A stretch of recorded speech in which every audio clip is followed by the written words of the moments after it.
Ce que vous voyez là a déclenché un frisson dans les couloirs de l'Élysée. Une silhouette blanche fend le ciel à haute altitude, encadrée par deux monstres de métal, rugissants, brillants, impeccables. Ce n'est pas une scène de film, ce n'est pas un exercice militaire, ce n'est pas un fantasme nationaliste. C'est réel. C'est le président algérien en mission officielle, escorté par deux Su-30 de l'armée de l'air, une première, une claque aérienne, et surtout, un message. L'Algérie ne joue plus. Quand l'avion présidentiel décolle sous escorte militaire, ce n'est plus du protocole. C'est une déclaration, un langage non verbal que seuls les puissants comprennent. Ce que Paris a vu ce jour-là n'était pas seulement un avion, c'était un symbole. Et derrière ce symbole, une puissance qui veut montrer les dents. L'image est saisissante. Les deux Su-30 jaillissent comme deux aigles de guerre, encadrant le Falcon présidentiel avec une précision chirurgicale. Aucun sourire, aucune hésitation. Que du contrôle, que de l'autorité. L'espace aérien devient un théâtre, et la scène un avertissement silencieux. Paris n'avait pas été informé, ni l'armée française, ni le ministère des Affaires étrangères. Ce vol présidentiel escorté a traversé les regards, les radars et les nerfs avec une froideur millimétrée. Comme une signature, comme une gifle de nez avec des gants de velours et des poings d'acier. À cet instant précis, quelque chose a basculé. Pourquoi maintenant? Pourquoi ainsi? Pourquoi l'Algérie a-t-elle décidé ce jour-là de montrer au monde qu'elle n'est plus à genoux? Était-ce une démonstration de force face à une Europe fébrile? Une réponse feutrée aux tensions régionales ou, simplement, un avertissement adressé à ceux qui, encore aujourd'hui, sous-estiment la nation des martyrs? Dans le ciel, rien ne bouge, juste trois ombres d'acier filant vers l'horizon. Et dans les chancelleries européennes, le silence. Le convoi présidentiel algérien n'a plus rien d'ordinaire. Il est devenu, ce jour-là, l'un des plus impressionnants de la scène diplomatique mondiale. Alors que l'Europe regarde l'Algérie à travers les lumettes poussiéreuses du passé, l'armée de l'air a décidé d'écrire un nouveau récit, en plein ciel. Escorter un chef d'État par des chasseurs de supériorité aérienne, ce n'est pas une formalité, c'est une rupture. Deux Su-30 MKA, fièrement déployés, flanquent le Falcon SATX présidentiel à une distance tactique. Ils volent en formation en V inversée, une géométrie aérienne choisie pour maximiser visibilité et couverture radar, mais plus encore, pour envoyer une image, celle d'un dirigeant protégé par la modernité, l'ordre et une puissance dissuasive. Chaque détail compte, altitude stabilisée par satellite, trajectoire calculée au mètre près, communication encryptée entre cockpit et commandement stratégique. L'opération n'est pas improvisée, elle est chorégraphiée, comme une symphonie militaire jouée en silence. Ce que le monde a vu, ce n'est pas juste un vol, c'est une cérémonie aérienne, un ballet de feu et de prestige où la technologie russe rencontre la fierté algérienne. Ce type de démonstration n'a lieu que lors de simples missions diplomatiques. Même les États-Unis ou la Russie réservent cela à des situations de guerre, d'évacuation critique ou d'alerte rouge. Mais ici, en plein temps de paix, l'Algérie a redéfini le protocole. Le ciel devient un théâtre politique. À travers cette escorte, le pouvoir algérien a inversé les rôles. Ce n'est plus l'ancienne colonie qui vient timidement frapper aux portes, c'est une nation debout, encadrée par ses aigles supersoniques qui entrent sur la scène comme un acteur central. Le message est clair, le président ne vole plus seul, il vole avec ses gardiens de l'air, et leur rugissement dans le ciel précède désormais chaque pas diplomatique. Entre les nuages, un spectacle de souveraineté, sur les radars européens, un choc visuel, et dans les mémoires, un tournant. Le convoi présidentiel algérien n'a plus rien d'ordinaire. Il est devenu ce jour-là l'un des plus impressionnants de la scène diplomatique mondiale. Ce vol présidentiel escorté par deux chasseurs algériens n'est pas passé inaperçu à Paris. Bien au contraire. Ce n'est pas la trajectoire qui inquiète, c'est le message. En diplomatie, ce qui n'est pas dit pèse souvent plus que les discours. Et ce silence hurlant venu du ciel a semé l'inconfort dans les hautes sphères de la République française. Officiellement, aucune alerte, aucune plainte, aucune protestation. Mais dans les couloirs du Quai d'Orsay, le malaise est palpable. Comment l'Algérie a pu orchestrer un tel geste symbolique sans prévenir la France, sans coordination préalable, sans même une annonce formelle? C'est une première depuis les années post-coloniales. Un président algérien protégé par des chasseurs supersoniques dans l'espace aérien international, avec Paris comme témoin muet. Le contexte n'aide pas. Les relations algéro-françaises sont en tension constante. Les plaies coloniales ne sont pas refermées. Les dossiers mémoriaux, les propos maladroits de dirigeants français, les questions énergétiques autour du gaz algérien, les différends sur le Sahara occidental ou la gestion du Sahel ont profondément miné la confiance. À cela s'ajoutent les frictions sur les migrations, les visas et la place de l'Algérie dans la stratégie africaine de la France. Alors, quand l'Algérie choisit de faire voler son chef d'État sous escorte militaire, Paris ne peut y voir qu'un simple caprice. Il s'agit d'un signal stratégique. Le message est clair. L'Algérie n'attend que la validation de quiconque. Elle agit, elle affirme, elle impose une présence, visuelle et symbolique. Dans les esprits français, c'est une inversion de l'histoire. L'ancien dominé devient souverain. L'ancienne colonie survole désormais l'espace médiatique européen escorté par ses propres ailes de guerre. L'effet psychologique est brutal. Ce ne sont pas des missiles tirés, mais des symboles lancés en plein ciel. Et c'est là, dans cette démonstration silencieuse, que réside le véritable choc. Ce n'est pas un affront militaire, mais une conquête narrative. Un récit que la France n'écrit plus seule. Ils sont un des secrets les plus gardés de la force aérienne algérienne.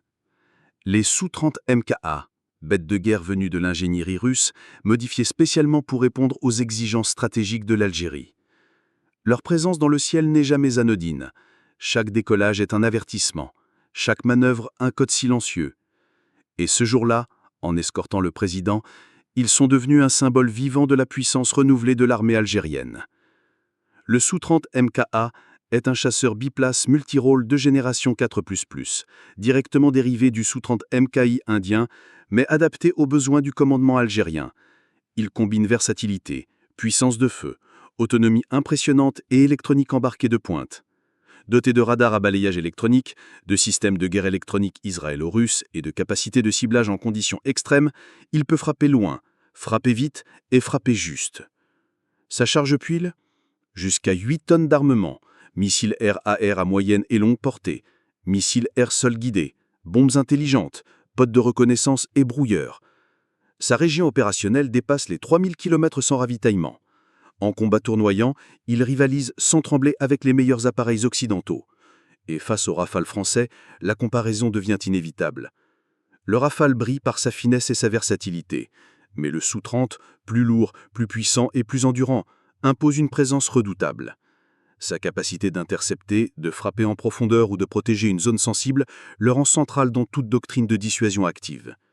Surtout, son prix et sa maintenance, bien plus accessibles, permettent à l'Algérie d'en aligner en nombre suffisant pour constituer une vraie masse critique aérienne. Ce qui distingue surtout ce chasseur, ce n'est pas que la machine, c'est l'homme derrière les commandes. Les pilotes de chasse algériens, sélectionnés avec rigueur, formés en Russie, en Chine ou dans des académies militaires nationales d'élite, sont devenus l'élite silencieuse du pays. Patriotes, disciplinés, invisibles et prêts. Ce jour-là, ils n'ont pas simplement volé. Ils ont montré que l'Algérie n'a pas seulement des avions de guerre, elle a des ailes. Et elles savent quoi faire. Pendant des décennies, l'Algérie a cultivé une posture militaire feutrée. Sous Bouteflika, la priorité était à la stabilité intérieure, à la reconstruction économique, à une diplomatie discrète. L'armée restait puissante, mais silencieuse. Les démonstrations de force étaient rares, mesurées, presque invisibles à l'œil nu. Le message était simple. Nous veillons, mais nous ne provoquons pas. Mais l'ère Tebboune a marqué une rupture. Subtile au début, puis de plus en plus visible. L'Algérie a levé le voile. Elle montre désormais ses muscles. Et cette nouvelle posture n'est pas un caprice politique. C'est une stratégie longuement mûrie, ancrée dans les nouvelles réalités géopolitiques de la région. Car le monde a changé, et l'Algérie aussi. Les manœuvres militaires se sont multipliées ces dernières années. Avec la Russie, bien sûr, partenaire historique, mais aussi avec la Chine, nouveau géant stratégique du continent. L'Algérie participe désormais à des exercices conjoints simulant des scénarios de guerre hybride, de cyberdéfense, d'interception de missiles balistiques. La doctrine classique de défense du territoire s'est transformée en dissuasion active. Plus question d'attendre d'être attaqué. Il faut désormais inspirer la prudence à ceux qui pourraient oser. La frontière marocaine, théâtre d'une tension latente depuis des décennies, devient une ligne stratégique surveillée par drones, satellites et unités d'intervention rapide. La base militaire de Béchar, rénovée et étendue, accueille régulièrement des essais d'équipements lourds, dont certains en provenance directe de Moscou. Et dans le Grand Sud, l'armée veille à la sécurisation des axes vers le Sahel, là où les puissances étrangères cherchent encore à imposer leur jeu. Tout cela converge vers un constat. L'Algérie n'est plus dans une logique de protection statique. Elle se positionne en acteur stratégique régional. Elle trace ses lignes rouges, elle les fait respecter, et l'escorte présidentielle par des Su-30 n'est pas un coup d'éclat. C'est la partie visible d'une transformation bien plus profonde. Une Algérie qui ne veut plus seulement se défendre, mais se faire entendre. Il y a des gestes qui dépassent les armes. Il y a des images qui parlent plus fort que 1000 communiqués. Et ce convoi aérien, où le président algérien fond le ciel encadré par deux Su-30 rugissants, appartient à cette catégorie rare, celle des signes silencieux que les puissances avirent. Dans cette scène, tout est message, tout est symbole, rien n'est hasard. Les Su-30, dans cette configuration, ne sont pas que des chasseurs, ils sont les anges gardiens du pouvoir algérien. Ils incarnent l'œil qui veille, la force qui protège, la souveraineté qui ne négocie plus. Ce n'est pas une opération militaire d'escortation, c'est une déclaration spirituelle. Le pouvoir algérien ne vole plus seul, il vole avec l'épée nue du peuple derrière lui. Au Maroc, ce message a résonné comme une note grave. Depuis des mois, les tensions s'exacerbent, les frontières s'épaississent, les alliances se tendent, et voilà que l'Algérie montre ses ailes, part sur un champ de bataille, mais dans le ciel des symboles. Ne jouez pas avec le feu. Nous avons les moyens de vous éteindre avant même que l'étincelle ne naisse. À la France, l'ancien empire, ce geste crie sans un mot. Vous n'êtes plus les maîtres du récit. Vos radars peuvent capter nos avions, mais vos élites ne comprennent plus nos intentions. Ce n'est pas de l'arrogance, c'est une émancipation, une cassure dans la chaîne invisible de dépendance historique, une mise au point par le haut. Au peuple algérien, cette image dit tout autre chose. Nous sommes debout, nous ne plions plus, nous avançons avec nos propres ailes. Dans un pays blessé par les trahisons, les promesses non tenues, les rêves étouffés, cette escorte est un symbole de renaissance, une manière de dire « Regardez, le pouvoir se montre fort, visible et souverain ». Et au reste du monde, au sud global, aux nations humiliées, pillées et dominées, cette scène est un miroir inversé. L'ère des humiliations est terminée, la souveraineté n'est pas à vendre. Ce n'était pas une escorte. C'était un poème de puissance écrit dans le ciel. Les médias français, d'ordinaire si prompts à commenter les moindres mouvements des puissances émergentes, ont choisi le silence, ou presque. Quelques lignes ici ou là parlant d'un protocole inhabituel, d'une démonstration de souveraineté, rien de plus. Pas un mot sur la signification réelle, pas un mot sur le choc dans les cercles militaires. Parce que dire la vérité aurait été reconnaître une chose inavouable, l'Algérie n'est plus une variable secondaire. Du côté de Moscou, les analystes ont souri. L'armée algérienne est un partenaire stratégique de longue date. La présence des Su-30 dans une mission présidentielle, c'est aussi une vitrine pour l'industrie de défense russe.